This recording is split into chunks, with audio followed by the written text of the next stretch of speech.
Welcome to Ask Cadence, everybody, the project management podcast. My name is Pete Wright, and I'm here with Jay Christensen. Hello, Jay. Good morning, Pete. Good morning, and John Patton. Hello again. Hello, Pete. Good to see you again. We have a terrific topic today. As ever, we are diving back into the problem cards, the grisliest project management problems, and we are going to hash out a solution to one of the latest. I think this is really wonderful.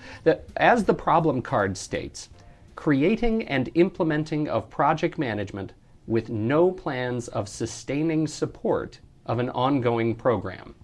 That's what the card says. What does that mean?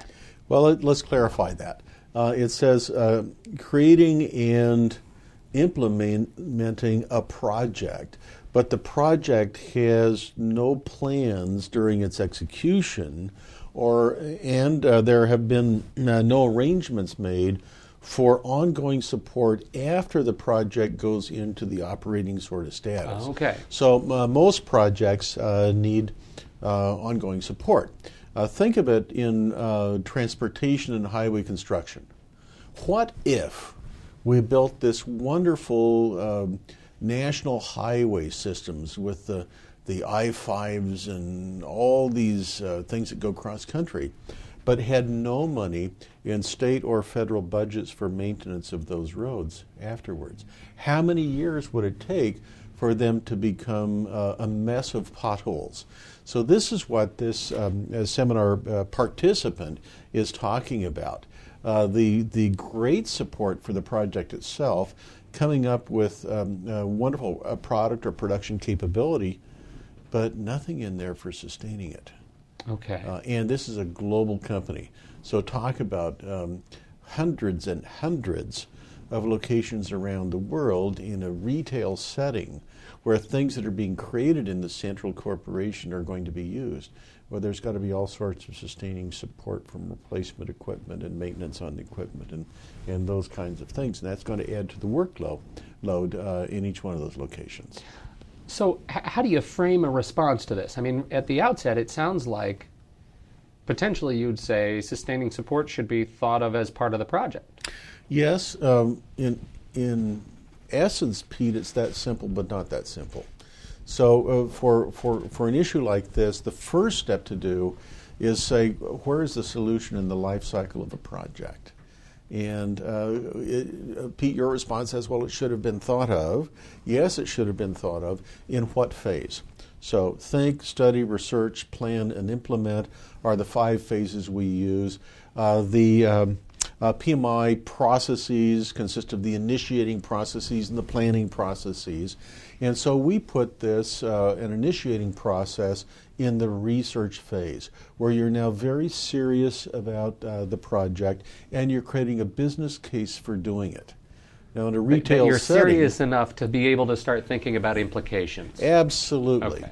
And not only people who are in the creation kind of business here, of creating new products, often think of just getting that product done. But in writing the business case, we're talking about business case, the case for integrating this in the business. We need to include the cost of operation, the ongoing cost of operation, and address whether or not we need additional head count or whether we need to reprioritize the day of the people in the workplace environment. Because we have a broad set of customers. It's not just retail like this one. We've got customers that have to set up production lines. Mm-hmm. Now, fortunately for those people, they have a function called sustaining engineering. Fortunately for IT organizations, they have a maintenance sort of group here that does that. Mm-hmm. But in some organizations, it isn't that obvious. So that needs to be addressed in the business case. So as we get funding for this thing and the calculation of the return on investment, it includes what we're going to need to put in terms of operating costs on an annual basis to keep it going. Some organizations term that charge total cost of ownership, or the acronym is TCO. And what they're really looking for, what is the useful life of the product results, and then project results, and then what is the cost to maintain those project results over the life of the outcomes. Okay. Now, Pete, the next step we have to take is, well, whose responsibility is that? It is the project manager's responsibility. The responsibility for organizational readiness for the results of the project belongs to the project manager, and in these different phases. So whoever is running the research phase has to make sure that they have the right kind of representation putting together that business case from the business itself to get a very good case. Now let's say that it's not there or it's deficient after the project gets authorized. It is the project manager's job during planning to make up for that deficiency. So we don't one of the principles in good project management is not to pass on a problem to the next phase. Right. The project manager needs to address and resolve that in the planning phase. Well, and we get a lot of these problems that come across where you get the feeling that by the intent of the language on the problem card that there is sort of the organization isn't supporting. The organization isn't supporting these project problems.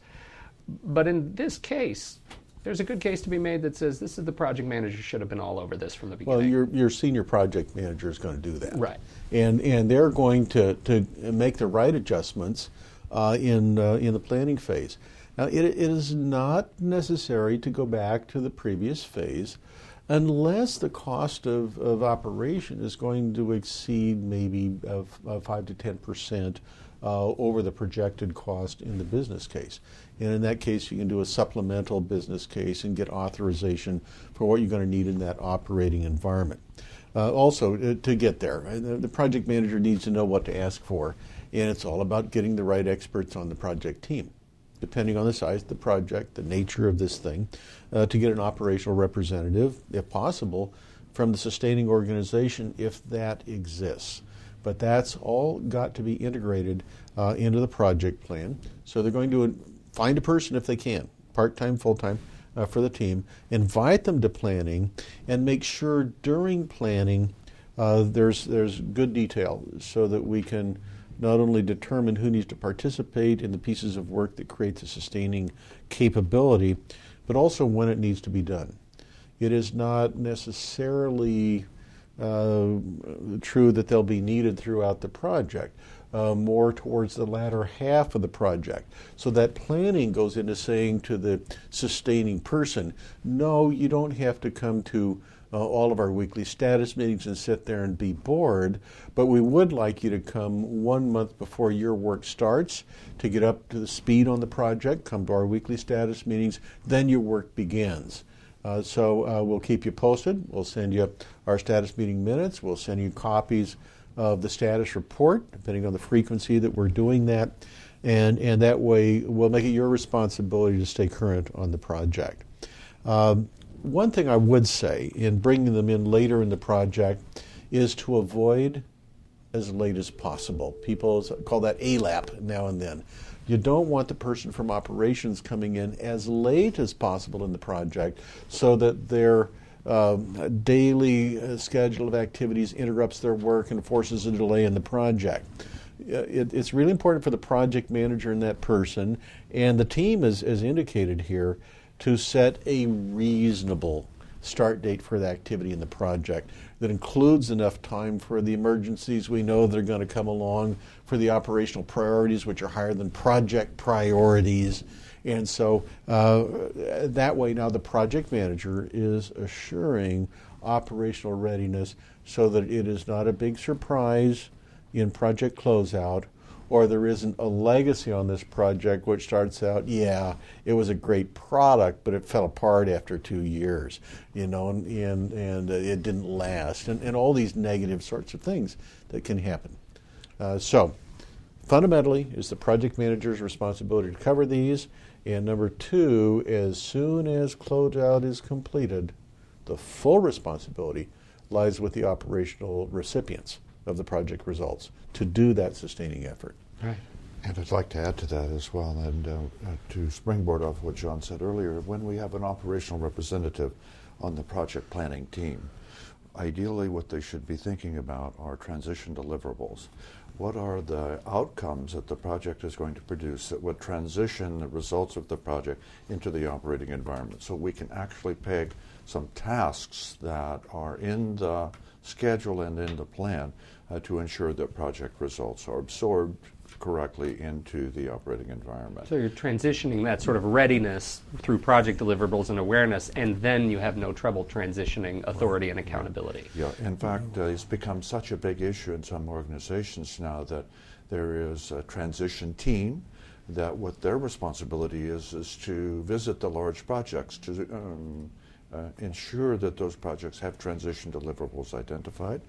Second, we're hearing now of change management people with that title and being responsible for ensuring that change occurs in the operating environment. And this last seminar that I did, what was really one person's responsibility is to ensure that the value from the project was ultimately delivered in the operating environment.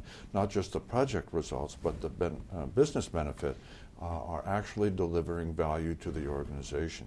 This person was solely concerned with value management. And this means, as we had indicated earlier, way back in the research phase to begin to understand what value would the project deliver, then using that value to prioritize. Well, Jay, I think we were getting off on a tangent by generalizing too much on the transition from ongoing operations from the project into ongoing operations environment. I think that really is a good topic for another one of our discussions because change management is currently very, very hot. I want to close by saying that let's maintain focus on the sustaining aspects of the project.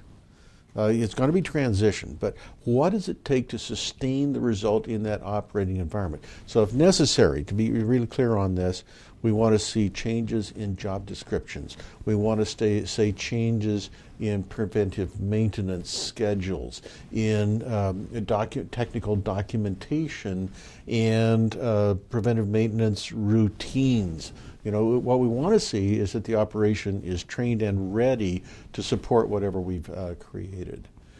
Transition management, we probably ought to have a topic coming up here on how do you make the organization ready to accept what you are delivering. Would you say that would be it, Jay? Yes, I would agree. Yeah. Well, this is a great topic, especially it sounds like, I mean, my last question was, and again, I don't want to derail it too much further, but my last question was, is this a best practice? I mean, is this sort of the transition management, are we seeing this as a best practice? And what are the guidelines between projects that require it? It's best practice and hot topic. All right. Sustaining support is something that's been there for a long, long time, but it just happens to be new to some organizations.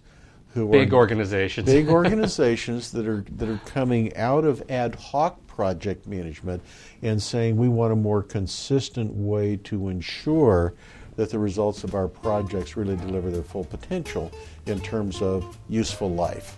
Such a great topic. Gentlemen, thank you so much, as ever, for your time and wisdom. On behalf of John Patton and Jay Christensen, my name is Pete Wright, and please join us again next week for another episode of Ask Cadence, the Project Management Podcast.